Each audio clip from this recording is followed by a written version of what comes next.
Rugbio is an innovative and visionary concept that was originally born in the year of 2014, and it first started as a grassroots initiative to support various types of sports that actively promote meaningful actions of social solidarity and long-term environmental sustainability for the community. Starting from a philosophy, we became a formal sports association in the year 2015 because the various investments we made, both human and financial, were ultimately betrayed by the inability of the sports world to understand what it means to dedicate space to social causes. In the world of sports, there is a mistaken misconception of competition, a modern idea of competition which sees the result achieved on the field as the method to judge what I do.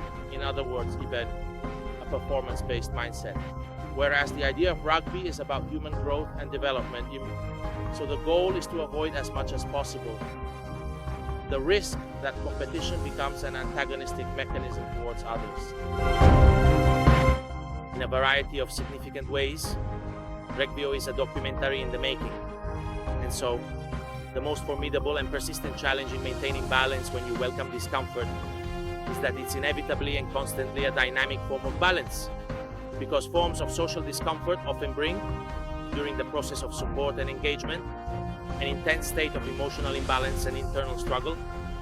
It's very difficult for a rugby sports educator, the ideal educator. I'm talking about people like, to name a few, Luca Capra, or as Alessandro Migotto was, or Alessio Grosso, people who are well known here on the field.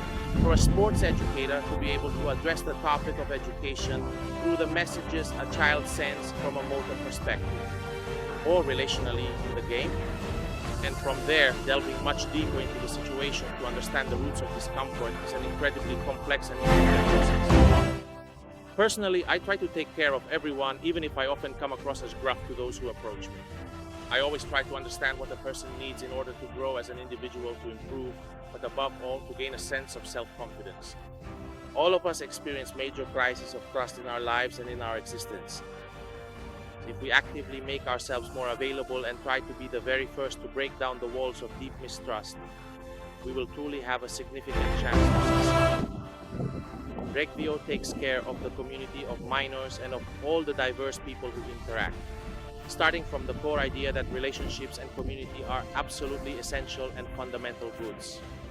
It does so within a very specific and unique historical period, though not a very long one at all, where hedonism, where an idea of accumulated wealth and material well-being has inevitably destroyed and fragmented the very fabric of our society.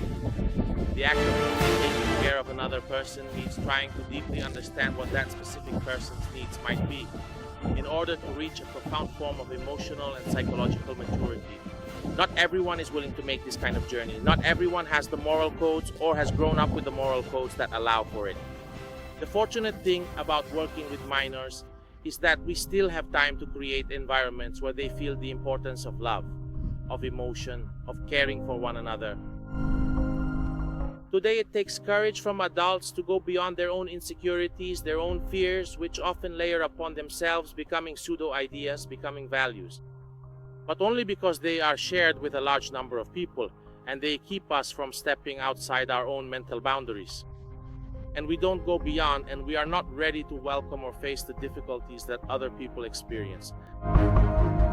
Values are often considered as such only from a quantitative point of view, that is, when they are shared by the greatest number of people.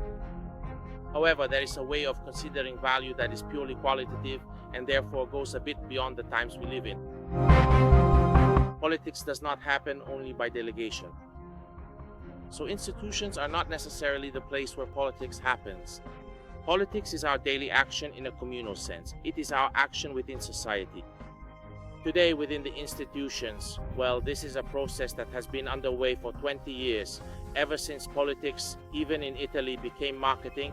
Today, we witness politicians who carry out an action of translating needs.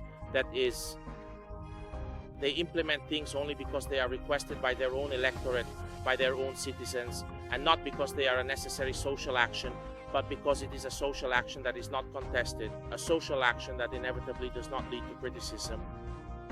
What we want to do instead is aware of the fact that today young people have a huge problem with relationships, a problem that has become much worse during the pandemic, to try to bring them back to a more analog vision of community. So, to strip away the presumed identities that digital technology has brought into their lives and try to help them approach their peers without fear of judgment, without fear of putting themselves out there, but experiencing relationships as a moment of growth. The encouragement we try to give to all adults and to those who interact with Rugbio is to get involved. Because every young person we meet is a great opportunity for us to grow together. This is the invitation we extend also to institutions. Young people are a tremendous opportunity. We have to change our view of the world and of things. If we give up on this, we end up only speaking to the bellies of those whose bellies are already full, and to those who can comfortably feed on their own fears and insecurities. Young people don't need this. What young people need today is to learn. Are we ready to open the world to knowledge?